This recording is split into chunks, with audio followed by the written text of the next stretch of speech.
Assalamualaikum warahmatullahi wabarakatuh. Apa kabar teman-teman semua? Semoga selalu dalam keadaan baik ya. Di sini kami akan menganalisis profitabilitas bank syariah. Kami mengambil sampel salah satu bank syariah di Indonesia, yaitu Bank Tabungan Pensiunan Syariah. Sebelumnya, izin memperkenalkan diri. Kelompok kami yang beranggotakan 1. Rafiqatul Jannah NIM 630101900019. 2. Umi Lailatul Rasyidah NIM 630101190027. 3. Miratul Hardiniawati NIM 630101190032. 4. Kusuma Ayu Ramadhani NIM 630101190033. Dan 5. Sukma Ramadhani NIM 630101190034. Sebelum menuju analisis perhitungan, sebenarnya apa sih profitabilitas itu? Lalu, mengapa kita harus menghitung profitabilitas? Nah, profitabilitas itu sendiri merupakan ukuran spesifik dari performance sebuah bank, di mana ia merupakan tujuan dari manajemen perusahaan dengan memaksimalkan nilai dari para pemegang saham, optimalisasi dari berbagai tingkat return, dan minimalisasi risiko yang ada. Nah, apabila kita ingin mengukur tingkat efisiensi usaha dan seberapa bagus performance sebuah bank, maka kita harus menghitung dan menganalisis profitabilitas yang dicapai oleh bank yang bersangkutan. Kemudian, cara menghitung profitabilitas sebuah bank yaitu laba bersih dibagi dengan aset bank, kemudian dikali 100%.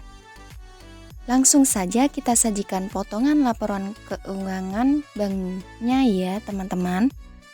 Mari kita analisis bersama-sama ya. Baik, saya akan menjelaskan slide selanjutnya. Diketahui dalam laporan keuangan BTPN Syariah ini, bank ini memiliki jumlah aset sebesar 15.383.038 juta rupiah. Nah, sedangkan laba bersih dari bank syariah ini sendiri adalah sebesar 1.408.218 juta rupiah.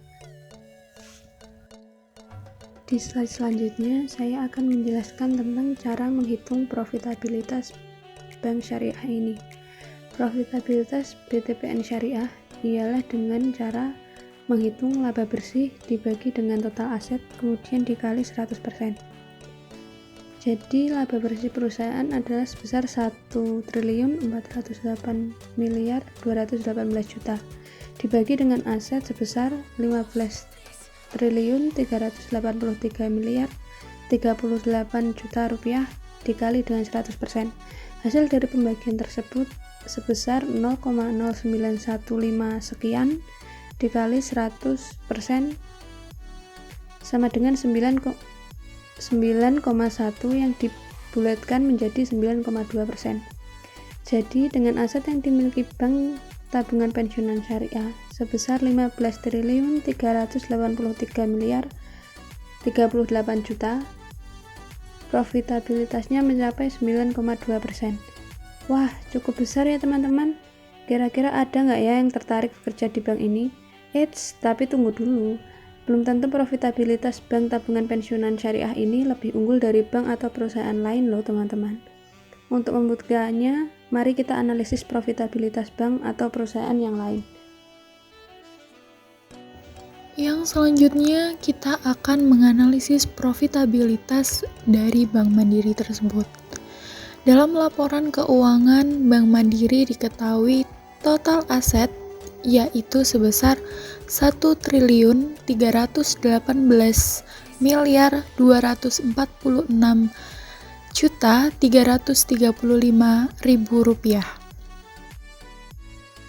Sedangkan laba bersih yang didapat oleh Bank Mandiri adalah sebesar 35.666.668 juta rupiah. Selanjutnya kita hitung dari profitabilitas Bank Mandiri ya. Di sini, perhitungannya dengan cara laba bersih dibagi dengan aset, kemudian dikali 100%. Laba bersih di sini sebesar 35 triliun 666 miliar 668 juta rupiah dibagi dengan aset sebesar 1 triliun 318 miliar 246 juta 335 rupiah dikali dengan 100%. Yang hasilnya sebesar 0,02705614804 dikali 100% sama dengan 2,7%. Jadi, dengan aset sebesar 1 triliun 318 miliar 246 juta 335 rupiah, profitabilitas Bank Mandiri mencapai 2,7%. Wah, ternyata lebih rendah daripada profitabilitas bank tabungan pensiunan syariah ya, teman-teman. Nah, kita coba menghitung profitabilitas perusahaan ya. Lebih besarkah atau lebih kecilkah? Langsung saja ya. Di sini kita mengambil sampel PT Unilever Indonesia Tbk. Dari laporan keuangannya, total aset yang dimiliki oleh PT Unilever adalah 20 triliun 649 miliar 371 juta. Sedangkan laba bersih PT Unilever Indonesia sebesar 7 triliun 90 miliar 157 juta. Selanjutnya, kita hitung probabilitas PT Unilever ya. Laba bersih dibagi dengan aset kemudian dikali 100%. Nah, laba bersihnya kan 7 triliun 90 miliar 157 juta kemudian dibagi dengan asetnya yang sebesar 20 triliun 649 miliar 371 juta dan dikali dengan 100%. Hasilnya 0,3433594666 kali 100% sama dengan 34,3%. Jadi dengan aset sebesar 20 triliun 649 miliar 371 juta, probabilitas PT Unilever mencapai 34,3%. Wah, besar sekali ya teman-teman ternyata. Nah, hasil perhitungan profitabilitas masing-masing bank dan perusahaan ialah Bank Tabungan Pensiunan Syariah sebesar 9,2%, Bank Mandiri Indonesia sebesar 2,7%, sedangkan PT Unilever Indonesia Tbk ialah sebesar 34,3%. Berarti, profitabilitas Bank Tabungan Pensiunan Syariah lebih dari profitabilitas Bank Mandiri Indonesia dan kurang dari profitabilitas PT Unilever Indonesia Tbk, atau profitabilitas Bank Tabungan Pensiunan Syariah lebih besar jika dibandingkan dengan profitabilitas Bank Mandiri Indonesia. Profitabilitas Bank Tabungan Pensiunan Syariah lebih kecil jika dibandingkan dengan profitabilitas PT Unilever Indonesia Tbk.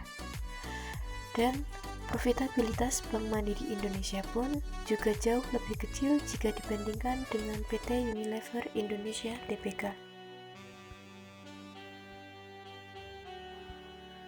Dari hasil perhitungan dan analisis tersebut, dapat kita ambil kesimpulan bahwa dengan perolehan profitabilitas Bank Tabungan Pensiunan Syariah Indonesia yang lebih besar daripada profitabilitas Bank Mandiri Indonesia, maka Bank Tabungan Pensiunan Syariah memiliki performa yang lebih baik jika dibandingkan dengan Bank Mandiri.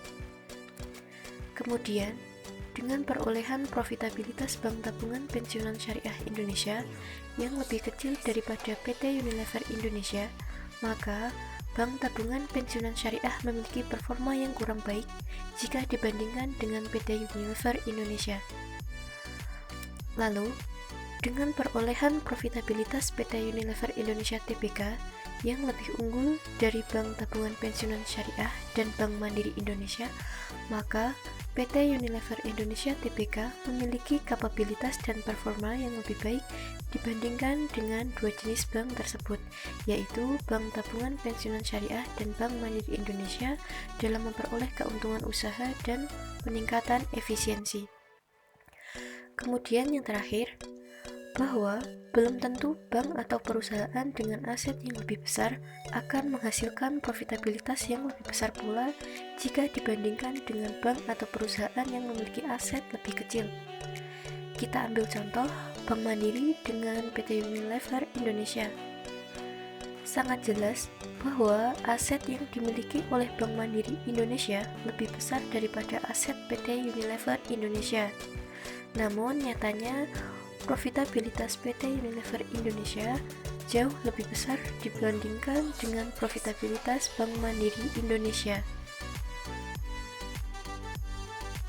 Mungkin itu saja yang dapat kami sampaikan, kurang lebihnya kami mohon maaf. Terima kasih. Wassalamualaikum warahmatullahi wabarakatuh.